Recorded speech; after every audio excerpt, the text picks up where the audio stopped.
بسم اللہ الرحمن الرحیم۔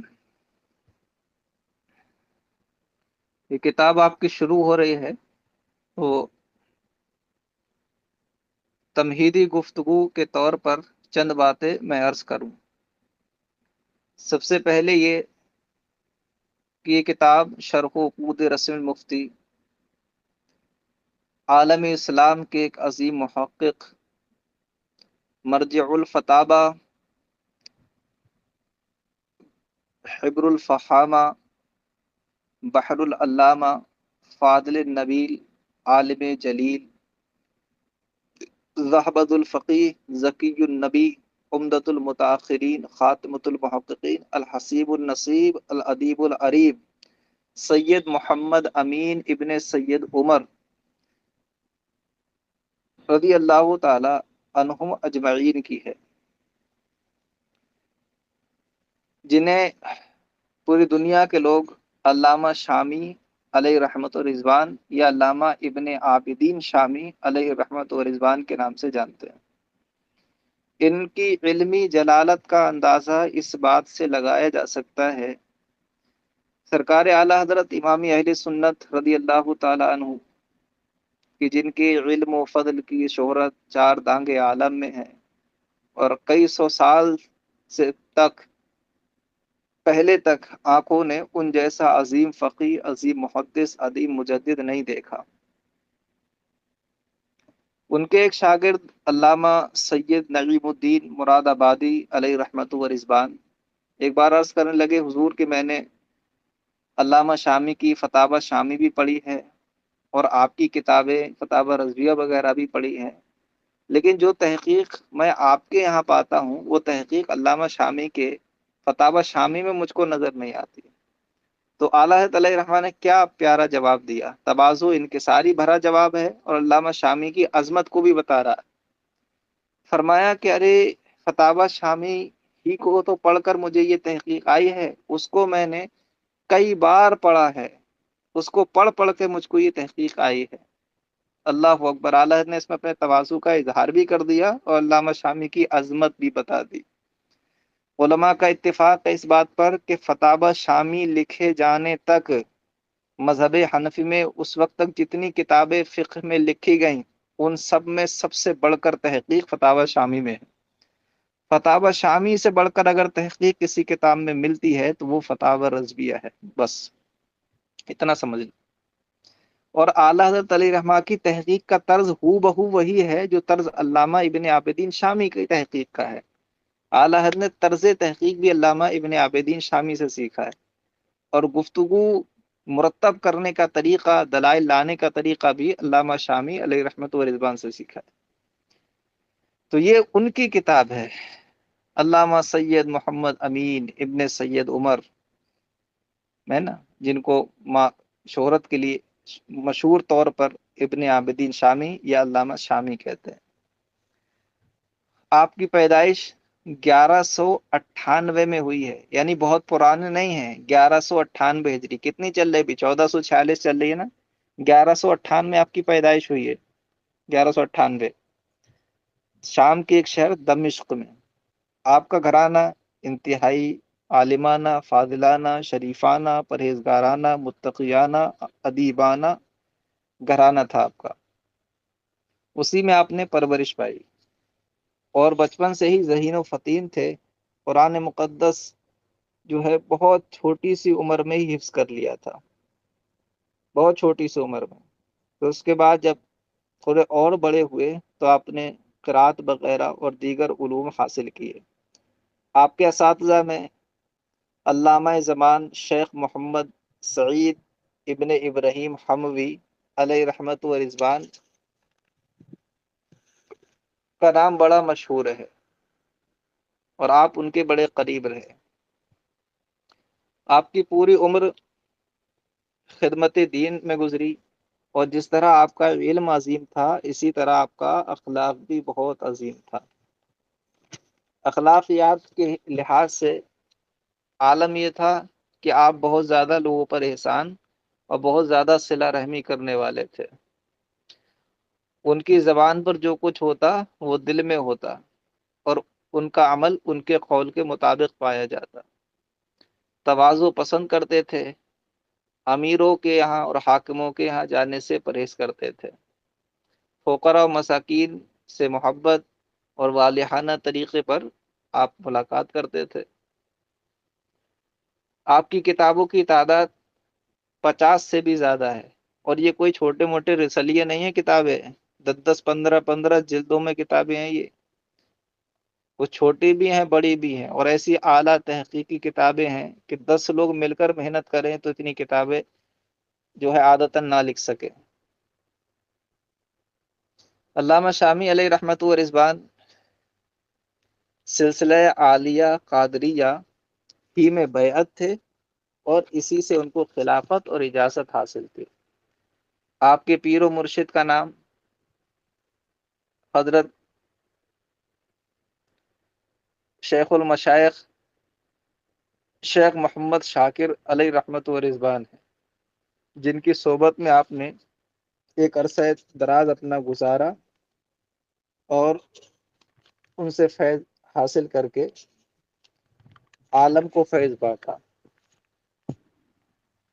جس طرح آپ کے اساتذہ اور آپ باکمال رہے، اسی طرح آپ کے بہت سارے تلامذہ رہے جو اپنے وقت کے عظیم فقی اور عظیم محدث گزرے، جن میں سب سے پہلے نام آتا ہے حضرت علامہ سید عبد الغنی نابلسی دمشقی کا، جن کو اعلیٰ حضرت امام اہل سنت جب ان کا ذکر کرتے تو فرماتے عارف باللہ ناصح الامہ علامہ عبد الغنی، علامہ اسماعیل ابن عبد الغنی نابلسی دمشقی۔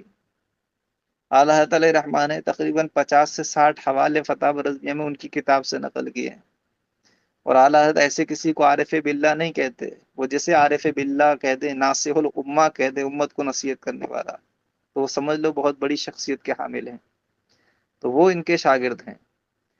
حضرت شیخ احمد آفندی علیہ رحمت و رضوان جو دمشق میں امین الفتویٰ تھے، وہ بھی حضرت کے شاگرد ہیں، اور آپ کے چچا زاد بھائی شیخ صالح ابن سید حسن عابدین، وہ بھی جو ہے آپ کے شاگرد ہیں، اور بہت سارے آپ کے تلامذہ گزرے ہیں۔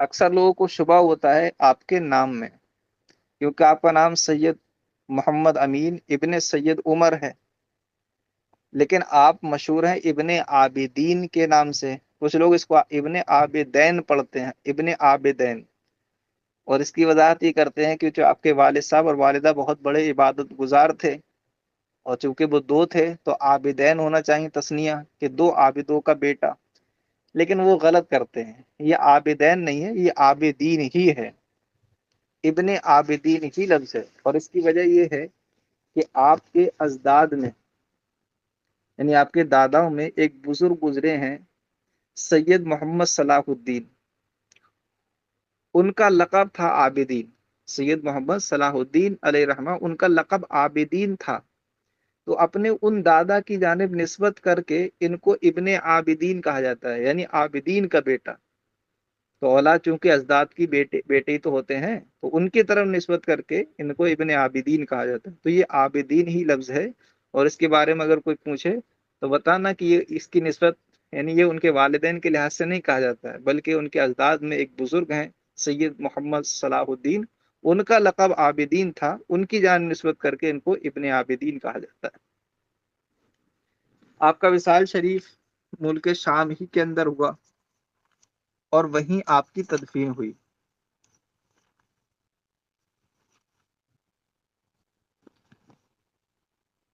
آپ کی عمر،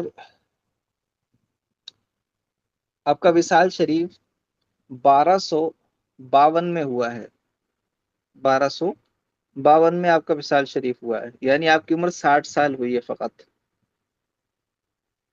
اور جو مشہور صوفی بزرگ ہیں علامہ محدث صالح جنینی علیہ رحمت و رضوان، ان کے پہلو میں آپ کو دمشق کے اندر ہی دفن کیا گیا۔ اللہ تعالیٰ ان کی برکتیں ہمیں عطا فرمائے، اور ان کے صدقے میں ہم سب کی مغفرت فرمائے۔ یہ کتاب شرح و عقود رسم المفتی، یہ شرح ہے عقود و رسم المفتی کی، عقود و رسم المفتی اس کا متن ہے، متن بھی انہی کا ہے اور شرح بھی انہی کی ہے۔ اس متن کا طریقہ یہ ہے کہ یہ نثر میں نہیں ہے بلکہ نظم کی شکل میں ہے۔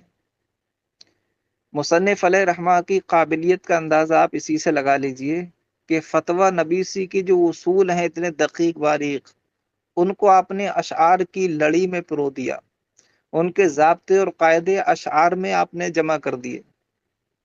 اشعار لکھنا عربی کے یوں ہی بہت مشکل ہے، لیکن کسی دقیق اور گہری فن کی اصطلاحیں اشعار میں جمع کر دینا اور پوری جامعیت اور معنیت کے ساتھ، یہ عظیم کارنامہ ہے۔ یہ وہی کر سکتا ہے جس پر اللہ رب العزت کا فضل عظیم جھوم جھوم کر برستا ہو، ورنہ یہ ہما شما کا یا ایسے ویسے لوگوں کا کام نہیں ہے۔ 74 اشعار لکھے ہیں اس منظومہ میں انہوں نے، 74 اشعار میں افتاء کے جو اصول ہیں وہ سب انہوں نے جمع کر دیے، اور پھر 74 ان اشعار کی تشریح کرنے بیٹھے تو پوری ایک شرح لکھ دی جس کا نام شرح عقود رسم المفتی ہے، جو ہم اور آپ انشاءاللہ تعالی پڑھیں گے۔ اگر آپ کے پاس پی ڈی ایف ہو اور اس میں اشعار ہوں 74 ایک جگہ لکھے ہوئے، تو آپ ان کو یاد کر لیں، 1-2 دن لگے گا، کچھ نشستیں لگیں گی، ان کو زبانی آپ یاد کر لیں گے تو بہت فائدہ ہوگا۔ اتنا فائدہ ہوگا کہ گویا آپ کو افتاء کے اکثر اصول آپ کے حفظ میں ہے، اکثر اصول اجمالاً آپ جانتے ہیں، اور جب اجمالی چیز ذہن میں ہوتی ہے تو انسان اس کی تفصیل بھی کر لیتا ہے مطالعے کی روشنی میں، یا کچھ حاشیہ ذہن میں کچھ باتیں رہ جاتی ہیں ان سے کر لیتا ہے وہ تفصیل۔ تو اس کو زبانی یاد کرنے اشعار کو، باقی جو بھی شعر آتا رہے گا اس کی تفصیل ہوگی، اس سے متعلق جو گفتگو کی ہے وہ گفتگو پڑھائی جائے گی۔ تو وہاں بھی آپ کے پاس موقع ہے کہ جس درس میں شعر آئے اس شعر کو زبانی یاد کر لیں، باقی اس کی توضیح تشریح ہے اس کو دیکھ کر اچھی طرح ذہن نشین کر لیں۔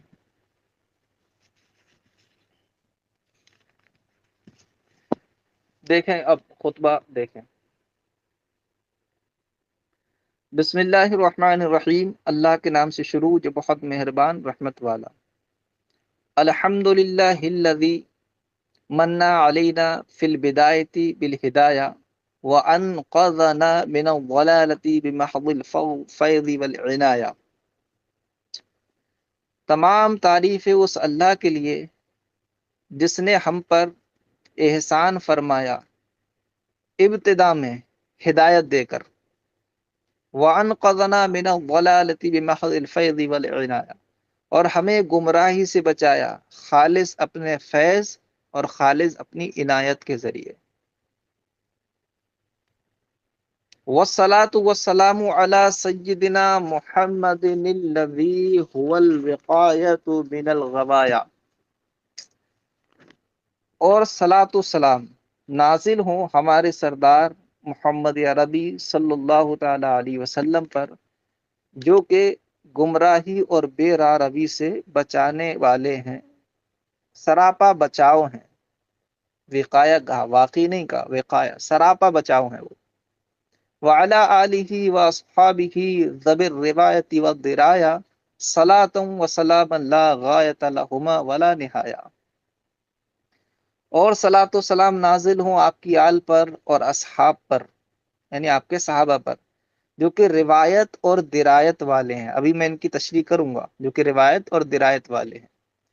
ایسا صلاۃ و سلام جس کی نہ کوئی ابتدا ہو اور نہ جس کی کوئی انتہا ہو، یعنی ہمیشہ سے رہے اور ہمیشہ رہے، ایسا صلاۃ و سلام ان برگزیدہ شخصیات پر نازل ہو۔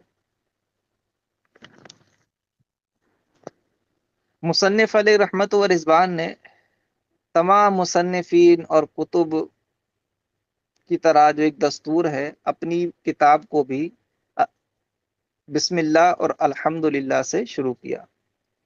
اس کی وجہ وہی ہے کہ اس میں اتباع قرآن ہے، کیونکہ قرآن کی جو ترتیب ہے اس میں پہلے بسم اللہ ہے، پھر اس کے بعد الحمد للہ ہے، اتباع قرآن ہے اس میں۔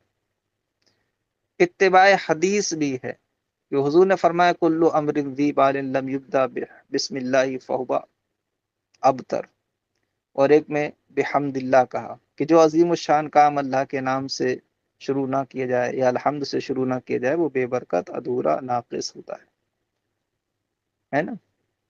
اور ایک حدیث میں مطلقاً ذکر اللہ ہے کہ جو عظیم الشان کام اللہ کے ذکر سے نہ شروع کیا جائے وہ بے برکت اور ادھورا رہتا ہے۔ تو حدیث کی بھی اتباع اس طریقے میں، اس طریقے میں سلف صالحین کی بھی اتباع ہے کہ انہوں نے جب بھی اپنی کتابیں لکھی تو انہوں نے اسی طرز پر لکھی، بسم اللہ لکھتے، الحمد شریف لکھتے اور اپنی خطبہ پڑھ کر کتاب کو شروع کرتے تھے۔ تو اتباع قرآن و حدیث و سلف صالحین کی خاطر مصنف نے بھی اپنی کتاب کو بسم اللہ اور الحمد للہ سے شروع کیا۔ اب وہی اعتراض کہ بھائی جب حدیث بسم اللہ کے بارے میں بھی ہے اور الحمد للہ کے بارے میں بھی ہے اور دونوں سے ابتدا کرنے کا حکم دیا ہے اور دونوں سے ایک وقت میں ابتدا ممکن نہیں ہے، کیونکہ جس کو پہلے لکھو گے اسی سے ابتدا ہو جائے گی، بعد والا جو ہوگا اس سے ابتدا کہاں ہوگی، اس سے پہلے تو کچھ آ گیا۔ تو اس کا جواب یہ ہے کہ بھائی ابتدا کی دو قسمیں ہوتی ہیں، بلکہ تین قسمیں ہوتی ہیں۔ ایک ہوتی ہے ابتدا حقیقی جو سب سے مقدم ہو، اس سے پہلے کچھ بھی نہ ہو۔ ایک ہوتی ہے ابتدا اضافی کہ جو کسی چیز سے مقدم ہو، کسی بھی چیز سے جو مقدم ہو وہ ابتدا اضافی ہے۔ اور ایک ہے ابتدا عرفی جو مقصود سے مقدم ہو، یعنی مقصود سے پہلے ہو۔ تو فرماتے ہیں کہ بسم اللہ والی جو حدیث ہے وہ ابتدا حقیقی پر محمول ہے، اور الحمد والی حدیث جو ہے وہ ابتدا اضافی پر محمول ہے۔ یہ دونوں حدیثیں ابتدا عرفی پر محمول ہیں کہ بسم اللہ اور الحمدللہ یہ دونوں چیزیں مقصود سے پہلے ہونی چاہیے۔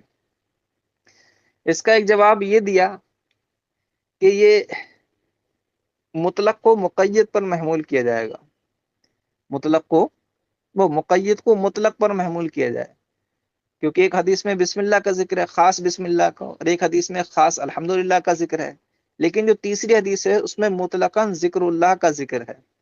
تو ذکر اللہ والی حدیث بتاتی ہے کہ جہاں سرکار نے لفظ بسم اللہ کے ذریعے ابتدا فرمایا یا لفظ الحمدللہ کے ذریعے ابتدا کرنے کا حکم دیا تو وہاں خاص وہ الفاظ مراد نہیں ہیں، بلکہ مراد یہ ہے کہ مطلقاً اللہ کے ذکر سے ابتدا ہونی چاہیے، وہ چاہے بسم اللہ سے ہو جائے، سبحان اللہ سے ہو جائے، الحمدللہ سے ہو جائے، سبحان اللہ العظیم سے ہو جائے، سبحان ربی العالی سے ہو جائے، جس طرح بھی ذکر الہی ہو اس سے ابتدا کر لی جائے۔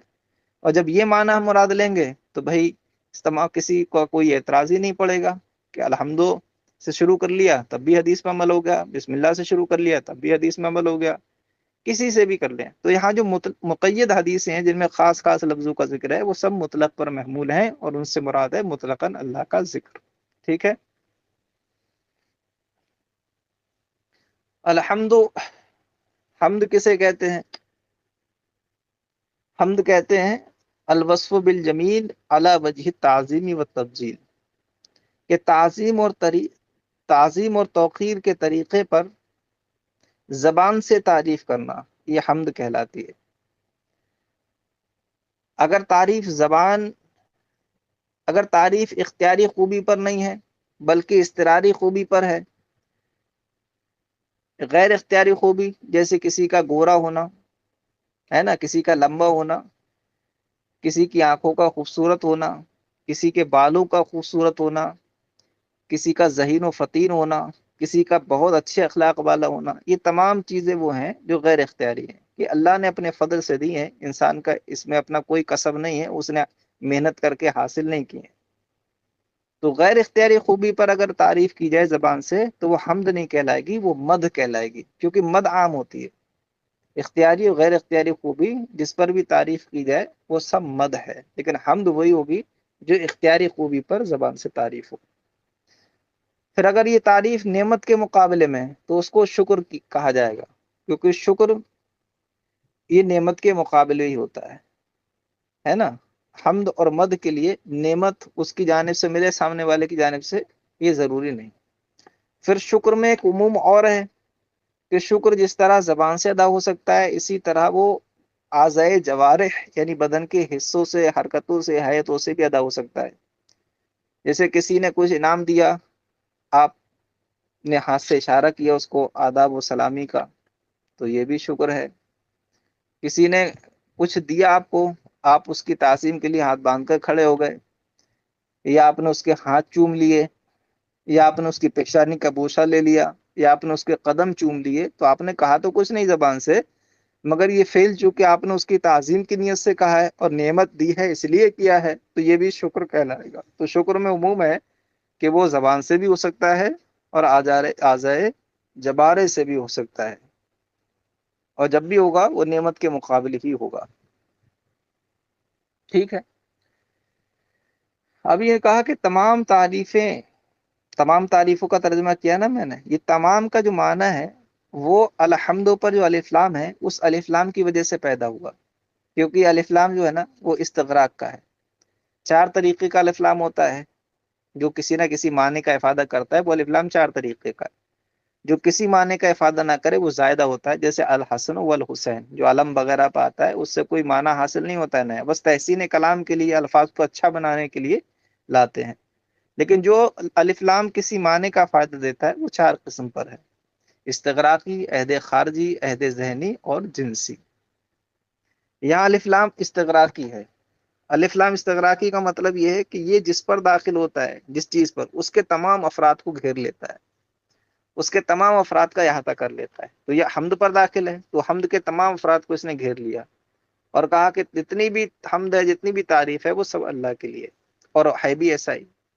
چاہے آپ براہ راست اللہ کی بنائی ہوئی چیزوں کی تعریف کریں یا کسی انسان کے ہاتھ کی بنائی ہوئی چیزوں کی تعریف کریں، وہ حقیقت میں اللہ پاک کی تعریف ہے، کیونکہ اس بنانے والے انسان کو اللہ نے بنایا، اس کے اندر بدھی دماغ اللہ پاک نے دیا، اس کے اندر ٹیلنٹ اللہ رب العزت نے رکھا، اس کے ہاتھوں میں قوت اللہ پاک نے، ذہن و آنکھوں میں قوت اللہ رب العزت نے رکھی۔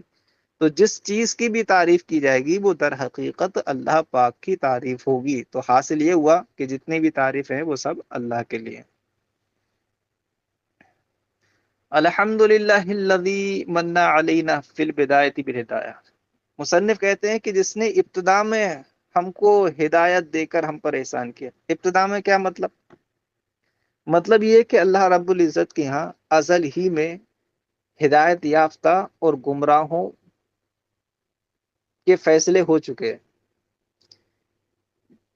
اللہ رب العزت نے بندوں کو پیدا کرنے سے لاکھوں کروڑوں اربوں خربوں سال پہلے ان کے اپنے علم کے مطابق ان کی تقدیریں لکھی۔ وہ جانتا کہ جب میں نے پیدا کروں گا، دنیا میں جائیں گے، یہ ان کے سامنے دو راستے ہوں گے، ایک جنت کا، ایک دوزخ کا، ایک ہدایت کا، ایمان کا۔ یہ اپنے اختیار سے جو میں ان کو طاقت دوں گا استعمال کرنے کی، اس طاقت کے ذریعے یہ گمراہی کا راستہ چلیں گے یا کفر کا راستہ چلیں گے، ایمان یا ہدایت کا راستہ چلیں گے، ان کے اعمال اچھے ہوں گے یا برے۔ رب نے پہلے ہی اس کو دیکھ لیا، جان لیا، اور جیسا جانا، جیسا لکھا ہو بہو اللہ پاک نے وہ تقدیریں لکھ دی۔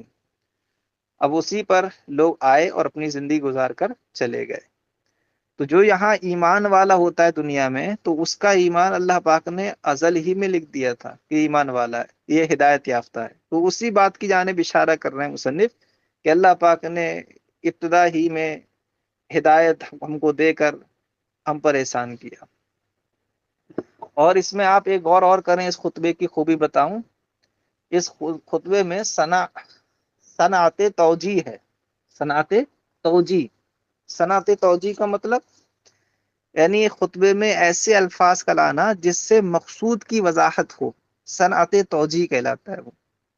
دیکھو یہاں یہ کیا کیا الفاظ لائے: بدایہ لفظ لائے، ہدایہ لائے، فیض لفظ لائے، عنایہ لے کر آئے، وقایہ لے کر آئے، ہے نا، درایا لے کر آئے، روایہ لے کر آئے، یہ تمام الفاظ لے کر آئے۔ یہ در حقیقت فقہی کتابوں کے نام ہیں، ہے نا۔ بدایت المبتدی ہدایہ ہو گئی، فیض القدیر ہو گئی، عنایہ ہو گئی، شرح وقایہ ہو گئی، ہے نا، درایا ہو گئی۔ یہ فقہی کتابوں کے نام ہیں، اور فقہی سے متعلق یہ کتاب ہے جو ہم پڑھ رہے ہیں، شرح عقود رسم مفتی۔ تو اس کے خطبے میں ہی مصنف نے الفاظ لا کر اپنے مقصود کی وضاحت کر دی کہ اس کے بعد جو میرے بحثیں آئیں گی یا میرا کلام جو چلے گا وہ فقہ سے متعلق ہوگا، اصول فقہ سے متعلق ہوگا، فتوے سے اور اصول فتوے سے متعلق ہوگا۔ تو اس کو صنعت توجیہ کہتے ہیں۔ لیکن یاد رہے کہ مصنف نے الفاظ تو یہ اختیار کیے ہیں، لیکن ان الفاظ کے یہاں لغوی معنی مراد لیے ہیں۔ اشارہ کتابوں کی طرف بھی ہو رہا ہے، لیکن مصنف کی مراد یہاں لغوی معنی ہے۔ بدایت سے مراد ابتدا ہے، ہدایت سے مراد ہدایت ہے، ہدایت کتاب نہیں۔ فیض سے مراد کرم ہے، فیض القدیر نہیں۔ عنایت سے مراد توجہ ہے، عنایت شرح ہدایہ نہیں۔ ہے نا، لیکن الفاظ ایسے ہیں کہ جو کتابوں کی طرف اشارہ کر رہے ہیں، ہے نا. اس کو صنعت توجیہ کہتے ہیں، اور حسن ابہام بھی کہتے ہیں، کہ لفظ ایسا ذکر کیا جس کا ایک معنی قریب ہے، ایک معنی بعید ہے. معنی قریب کیا ہے اس کا؟ معنی قریب وہی کتاب کے نام، کہ لوگ اسی جیسی ہدایت کا لفظ سنتے ہیں کتاب سمجھتے ہیں، تو معنی قریب تو کتاب کے نام ہے. معنی بعید کیا ہے؟ ان کے معنی لوگ بھی ہے. تو معنی قریب چھوڑ کے مصنف نے معنی بعید مراد لیے. اس کو سند حسن ایہام کہتے ہیں. تو اس میں صنعت توجیہ بھی ہے اور صنعت حسن ایہام بھی ہے.